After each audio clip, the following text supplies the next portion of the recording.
खून की प्यास पार्ट 1। काली अमावस की रात थी और रात के गहरे सन्नाटे को चीरते हुए एक औरत की चीखने की आवाजें पूरे जंगल की शांत माहौल को दहशत से भर रही थी। वो औरत किस तरह से चिल्ला रही थी जैसे किसी ने उसके बदन पर खौलता हुआ पानी डाल दिया। रात को अपने खेतों में पानी देने के लिए आया वो हरिया किसान अभी तक इन आवाजों को सुन नहीं पाया था, क्योंकि उसके बेटे किशन ने उसे नया मोबाइल फोन चुरा कर दिया था शहर से। और बस उसी मोबाइल फोन में ईयरफोन लगाकर वो कोई पुराना गाना सुनने में मग्न था। लेकिन जैसे ही गाना खत्म हुआ, उस औरत की चीखने की आवाज हरिया किसान की कानों से टकराई। हरिया का दोस्त रामू भी खेत में ही घाट पर गहरी नींद में खर्राटे मार रहा था। रात की उस सन्नाटे में औरत की चीखने की आवाज सुनकर ठंड के मौसम में भी हरिया किसान के माथे से पसीना टपकने लगा।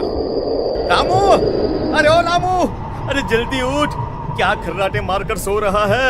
अरे इतनी रात को ये जंगल में कौन औरत चीख रही है? पूरी तरह से चीख रही है। अरे क्या हुआ? क्या हुआ? कौन है? अरे भूत आ गया क्या? चोर आ गया क्या? अरे न चोर आया है न भूत आया है। मैं ये कह रहा हूँ कि क्या तूने इस औरत के चीखने की आवाज सुनाई देती है कि नहीं? अरे कौन सी औरत? अरे हाँ, ये आवाज है। तू पहले नहीं बता सकता था? पता नहीं कौन चुड़ैल जंगल में नाच रही है। हम घर चले जाते हैं। देखता नहीं, मैंने तो कानों में ये लगा रखा था। वो किशन ने लाके दिया ना शहर से, गाने सुन रहा था मैं। अरे लेकिन भाई, मुझे बहुत डर लग रहा है। क्या करे? अरे करना क्या है? भागो यहाँ से। भगवान जाने कौन है और क्यों इतना चीख रही है। और उस औरत के चीखने की आवाजें और ज्यादा तेज होने लगी है। हरिया और रामू के पैर डर के मारे कांप रहे थे। डर की वजह से ना वो वहां पर रुक पा रही थी और ना ही अपनी जगह से आगे बढ़ पा रही थी। तभी अचानक से सन्नाटा छा गया।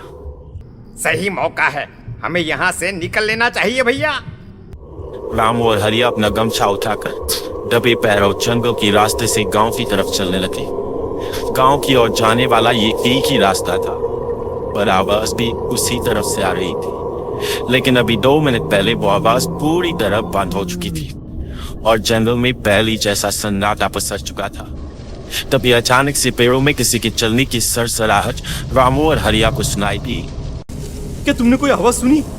हाँ यार, ऐसा लग रहा है कोई इस तरफ ही आ रहा है। और तभी अचानक सामने पेड़ से एक साया रामू और हरिया के सामने उल्टा आकर लटक गया। ये देखकर रामू और हरिया की चीख निकल गई। वो दोनों डर के मारे बेहोश हो गए। वो साया जमीन पर आकर खड़ा हुआ। उसने रामू और हरिया के बालों को पकड़कर खींचना शुरू कर दिया। अब तुम गांव वालों में से कोई जिंदा नहीं बचेगा। मैं तुम सबको ले जाकर उस गड्ढे के नीचे दफन कर दूंगी। सबकी जान ले लूंगी। मैं किसी को नहीं छोड़ूंगी। अगली सुबह रामू की पत्नी कमला हरिया के घर आई और उसने हरिया की पत्नी सुमन से अपने पति के बारे में पूछा। सुमन, कल रात को ये तुम्हारे ही पति के साथ गए थे खेत पर, अभी तक लौट कर नहीं आए हैं। हाँ बहन, मैं भी वही सोचकर परेशान हूँ। मेरे पति भी अभी तक खेत से लौट कर नहीं आए। भगवान जाने क्या बात है, दोपहर होने आई है। अब तक तो उन दोनों को लौट कर आ जाना चाहिए था। क्या करे, कैसे पता करे कि वो दोनों कहाँ हैं? मेरा बेटा भी शहर गया हुआ है, वरना उसी को भेज देते खेत पर। बहन, मुझे लगता है कि हम दोनों को वहाँ जाकर अपने पतियों को ढूंढना चाहिए। ठीक कहती हो तुम, चलो मैं तुम्हारे साथ चलती हूँ। और वो दोनों जंगल के रास्ते खेत की तरफ आगे बढ़ती हैं। वहां जाकर देखती है कि हरिया और रामू आग जलाकर आग के ऊपर कुछ पकाकर खा रहे थे। आप यहाँ पार्टी बना रहे हैं और वहाँ घर पर हमारी जान सुखी जा रही थी कि कहीं कुछ हो तो नहीं गया? मुझे कुछ नहीं हो सकता। मैं कभी नहीं मर सकता, समझे तो? अरे तबीयत तो ठीक है? ये किस तरह की आवाज में बात कर रहे हैं आप? कुछ हुआ है क्या? कुछ नहीं हुआ, कुछ नहीं हुआ। बस जोरों की भूख लग रही थी, इसलिए खाना बनाकर खा रहे थे। अच्छा, इतनी बदबू आ रही है, ऐसा क्या बनाकर खा रहे हैं आप? जरा हमें भी तो बताइए। अरे भाभी, क्यों परेशान हो रही हैं? मांस पकाकर खा रहे हैं। एक जंगली जानवर कल रात को खेत में आ गया था। हम दोनों ने उसे मार दिया और बस उसी का मांस पक रहा है। आप भी खाइए ना, बहुत बहुत ही स्वादिष्ट है। दिमाग खराब हो गया है क्या आप दोनों का? आप दोनों मांस कब से खाने लगे, और वो भी जंगली जानवर का? चलिए अभी कभी घर चलिए। चलेंगे चलेंगे, लेकिन पहले ये मांस तो खत्म कर ले। कुछ देर बाद रामू और हरिया कमला और सुमन के पीछे पीछे गांव की तरफ चल देते हैं। रामू और हरिया की आंखें पहले जैसे नहीं रही थी, उनमें कुछ बदल गया था। रामू अपनी पत्नी कमला के साथ घर चला जाता है और हरिया अपने घर आ जाता है। देखिए, आपने जो कुछ भी किया मैं उसके लिए आपको माफ़ कर देती हूँ, लेकिन आज के बाद ये रामू के साथ जाकर मांस पकाकर खाया ना, तो इस घर में घुसने नहीं दूंगी आपको। अरे दिमाग मत खराब करो, मैं वहाँ खाट पर लेटकर गाने सुन रहा हूँ, मुझे परेशान मत करना आप। इतना तमाशा खड़ा कर दिया, दोपहर तक घर लौटकर नहीं आए और अब गाने सुनने। लेकिन हरिया घर के बाहर आंगन में जाकर चुपचाप लेट गया और गाने सुनने लगा। गाने सुनते सुनते हरिया को नींद आ गई। सुमन ने उसके कान से ईयर प्लग हटाया और अपने आप से कहा, जरा मैं भी तो सुनकर देखूं, ऐसे कौन से गाने सुनते हैं। उधर मोबाइल में एक अजीब सा गाना बजने लगा।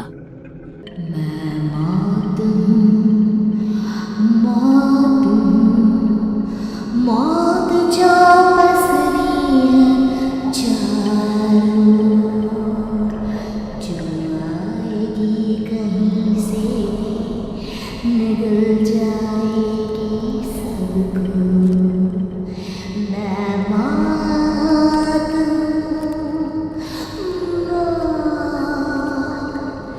अब मैं छोड़ूंगी नहीं किसी को।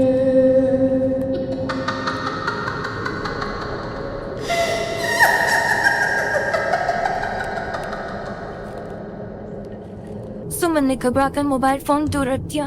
वो बुरी तरह से डर गई थी। तभी अचानक हरिया अपनी नींद से जागा और गर्दन टेढ़ी करते हुए सुमन के पास आया। क्या क्या कर रही थी? गाने सुन रही थी?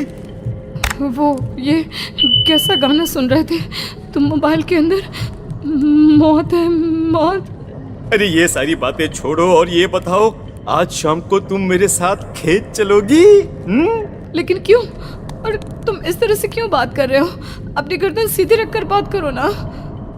वो मेरी गर्दन में सोते सोते थोड़ा दर्द हो गया है। मेरे साथ आज खेत चलो ना। तुम्हारे साथ पूरी रात रहना चाहता हूँ। कैसी बात कर रहे हैं दिन दहाड़े? जरा भी शर्म नहीं आती क्या? अरे इसमें शर्माने वाली क्या बात है? तुम पत्नी हो मेरी। पूरी रात खेत पर रहता हूँ। मुझे भी तो तुम्हारे पास आने का हक है कि नहीं? अच्छा ठीक है, चलती हूँ आपके साथ खेत पर, लेकिन फिर उस रामू को मत बुलाना। अरे कैसी बातें कर रही हो? अगर तुम मेरे पास होगी तो मैं किसी को नहीं बुलाऊंगा, सिर्फ तुम और मैं और रात का सन्नाटा। शाम के वक्त हरिया सुमन को अपने साथ खेत पर ले जाता है। आसमान में चांद पूरी तरह से चमक रहा था। हरिया ने अपने खेत पे बनी हुई छोटी सी झोपड़ी के अंदर सुमन को अपने पास बिठा लिया और उसके बालों में हाथ फिराते हुए कहा, कितनी खूबसूरत हो तुम, बहुत सुंदर लग रही हो। एक चांद से भी ज्यादा सुंदर लग रही हो। ऐसी बातें मत करिए ना, मुझे शर्म आती है। अपनी आंखें खोलकर जरा मेरी तरफ तो देखो। अरे देखो तो सही। सुमन ने शर्माते हुए जैसे ही अपनी आंखें खोली, उसके होश हो गए। हरिया के बड़े बड़े दांत निकल आए थे और वो पूरी तरह से एक जानवर की तरह नजर आ रहा था। कौन हो तुम मेरे पति नहीं हो। कौन हो तुम? मुझे जाने दो। लेकिन हरिया ने सुमन के हाथ को कसकर पकड़ लिया। उसके नुकीले नाखूनों की वजह से सुमन के हाथ से खून बहने लगा था। बहुत दर्द हो रहा है, मुझे जाने दो। कौन हो तुम? क्या करना चाहते हो? वही जो एक आदमी एक औरत के साथ करना चाहता है, और उसके बाद मैं तुम्हें वहीं ले जाऊंगा जहां पर तुम्हारा पति है। क्या मतलब? क्या कहना चाहते हो? कहाँ है मेरा पति?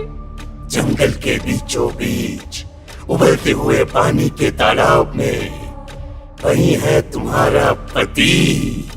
चलो चलो, मैं तुम्हें उससे मिलवा देता हूँ, लेकिन उससे पहले तुम्हें मेरी प्यास बुझानी होगी। और इतना कहकर हरिया सुमन के ऊपर जानवरों की तरह टूट पड़ता है। आखिर कौन था वो जानवर, और क्या सुमन उसके शिकंजे से बचकर निकल पाई? जानने के लिए देखिए इस कहानी का अगला भाग।